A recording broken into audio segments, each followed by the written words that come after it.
Hi everyone, we're back here again in Nobody Saves the World with some developer plays. I am Josh, I am an assistant producer and QA person here at Drinkbox Studios, and I'm joined by... Hello, I'm Daniel, also an assistant producer and a senior QA analyst at Drinkbox Studios. Yeah, and we're here just looking at more of the overworld today because we've had a lot of dungeon gameplay already. And just taking a bit of a longer look at the game as well. As it is, I'm the robot, Daniel is the necromancer, some pretty late game forms over here. And we're entering the Path of Doom. Daniel, you want to tell us a bit about that? Sure, yeah, so the Path of Doom is an entrance... Oh, I need to switch into a smaller form here because Necromancer's a very big guy. Can't quite get through there. But the Path of Doom is a sort of a series of arenas that you need to get through to get to one of the overworld arenas later on in the game. The arenas sort of get a little bit harder as you go, and give you like various different challenges to use and that type of thing. True, and I think one special thing about these arenas is that they tend to block your progress forward, and they also don't let you retreat either, so you're just stuck in them until you can get rid of all these enemies. So you can survive all of these waves. That's right, yeah. There's a lot of... you gotta be smart about your skills and try to make it through those waves. Speaking of that, there we go. Okay, I will try to stay alive until you come back. No worries. Should be any second now. Haha. Okay. Great. So, being the robot, I'm gonna try take apply some poison damage because I have an attack that attacks quite quickly, so it just helps me deal lots of poison damage. There we go. That seems to be working. Yeah, I'm looking a little rough here myself. I'm getting hit a lot. I think with the Necromancer. Necromancer's a very cool form in the game. He sort of has all these like different. He can summon these little demon guys from the corpses of enemies, which I just did there. But I can also sacrifice my own demons for an attack buff, which is pretty cool. Necromancer's really good, but he's also very big and very slow.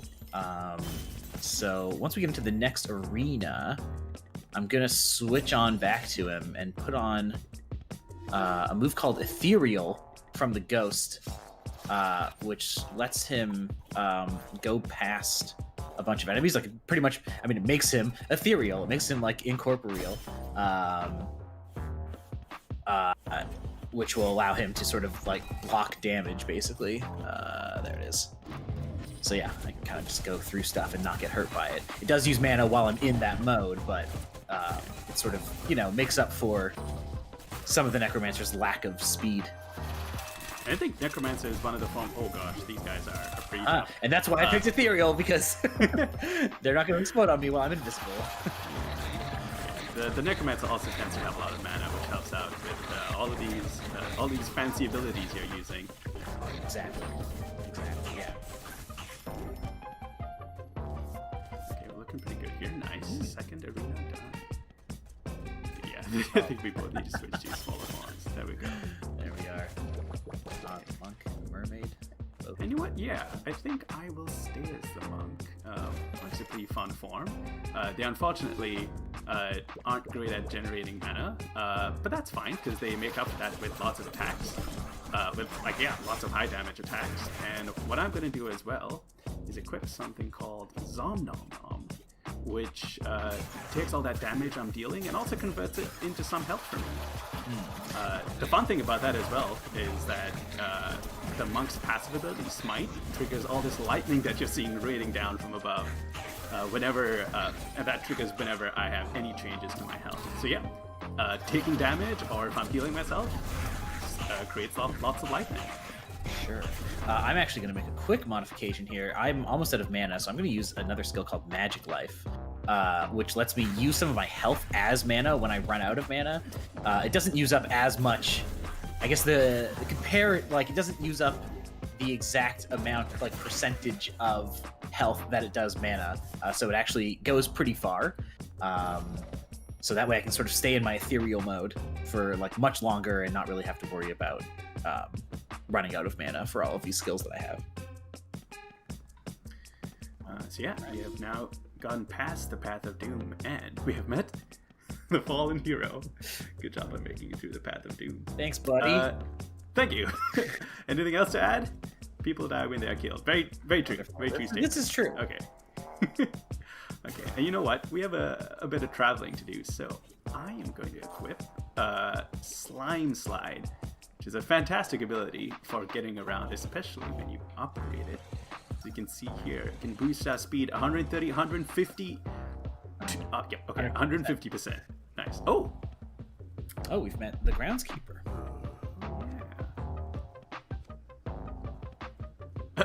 Yeah.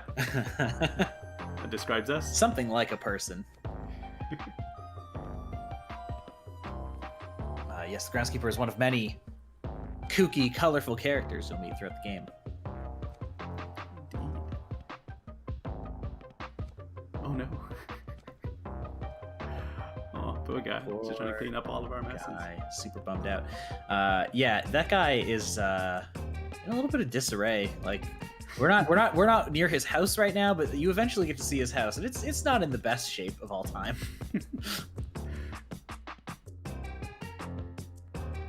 But yeah, now that I've equipped Slime Slide, I can just leave you behind. Okay, hold on. Well, then I have to pick a different form just so I can keep up here. There you go. All right. Oh, and nice. We have met yet another one of these NPCs. This is one of the members of the Thieves Guild, and we're gonna help them steal some crystals. Oh yeah, definitely not sketchy at all. This guy. Mm-hmm.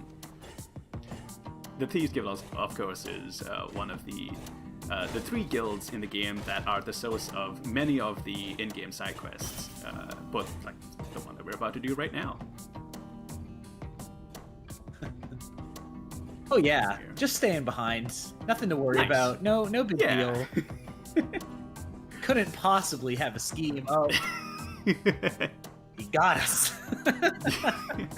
Who could have seen that coming? Nobody. Nice.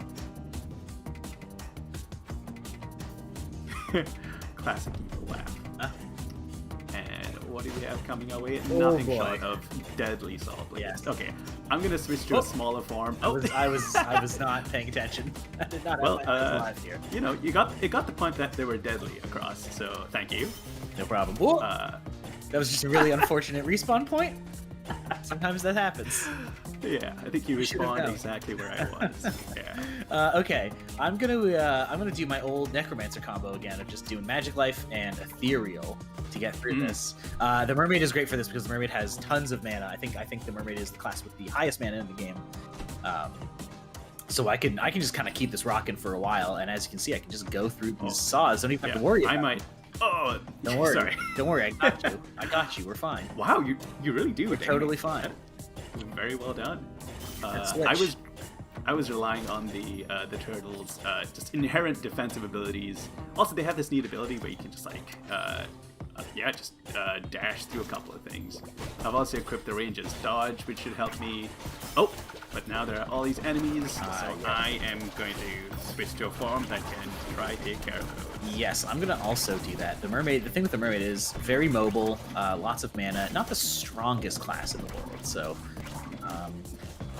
And hey, I have a neat ability that can heal yourself and our familiars. Oh, so beautiful. let me just.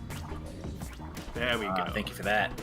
Healthy dose of health. Oh, and we're back to more sauce. I'm going to switch back to Mermaid. Just quick switch. Yeah, I think. Yeah, I'm just going to try get through this. Let's try dashing through. No. You know, it was a good plan. It was a great plan. And as you can see my health running down here as I have Ethereal, but I can keep it going for quite a while. Yeah, okay, I can get us through this one. There we go. There you go. Which is good because I was about almost out of health there, so could have been bad. All right, we have made it through this side quest. And no Thieves Guild member to be found. Yes, maybe we should go check on that Thieves Guild member? Nah, it's okay. We'll continue. There's like so much to do in this Overworld. All right, no problem. Yeah. So one thing I actually like to do is, you see, I've switched back to the monk. I like to have like a farm to just to keep around whenever I want to get moving in the game. You know, it's like on this handy quick transform wheel. Right, and I find it's always good to have sort of one of those forms for moving around the overworld, and one of those forms for like some free healing that you can do. But I'm not going to say what form that is, just to keep the mystery alive. And we both died there. Yeah, might have been useful in that moment, but I don't want to spoil everything in the game. Yeah, you gotta keep some mystery for the people. Yeah, exactly. I'm gonna switch back to the robot. I was feeling pretty good about the damage I was dealing. Yeah, actually, I think I'm gonna get off of the mermaid as well. I'm gonna equip another interesting ability here called the Slug's Secret. Where is that ability? There it is. So this ability lets me deal extra crit damage to enemies that have negative status effects. Like all these enemies I'm slowing down and poisoning them, they'll just take lots more crits. Nice. Yeah, you know what? I've decided I'm going to stay with the mermaid, but I do need to make a quick modification and put Strongman on here. So Strongman adds... So the mermaid has a skill called Tail Swipe, which is not the most useful skill in the game. It can be useful in certain situations just to like get enemies off of you, and that's pretty useful.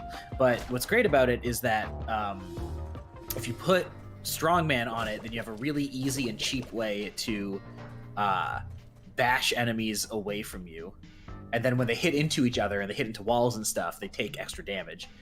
So it's actually quite useful, and that's a bodybuilder ability normally, but I've put it on my mermaid to strengthen that.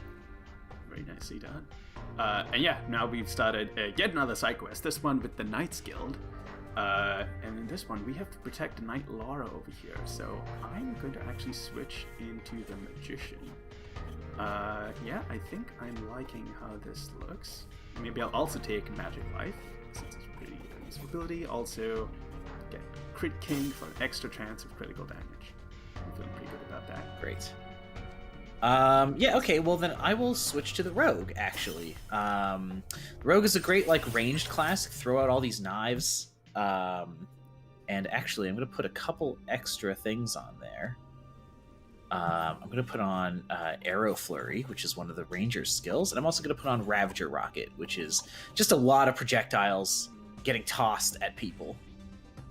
So that we can sort of, defend ourselves and protect Laura here, one of the Knights Guild members, while also,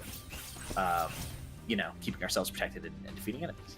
Right now we have to... Oh yeah, look, there are those monsters. But we also have to try light the way by destroying all these lanterns. Right.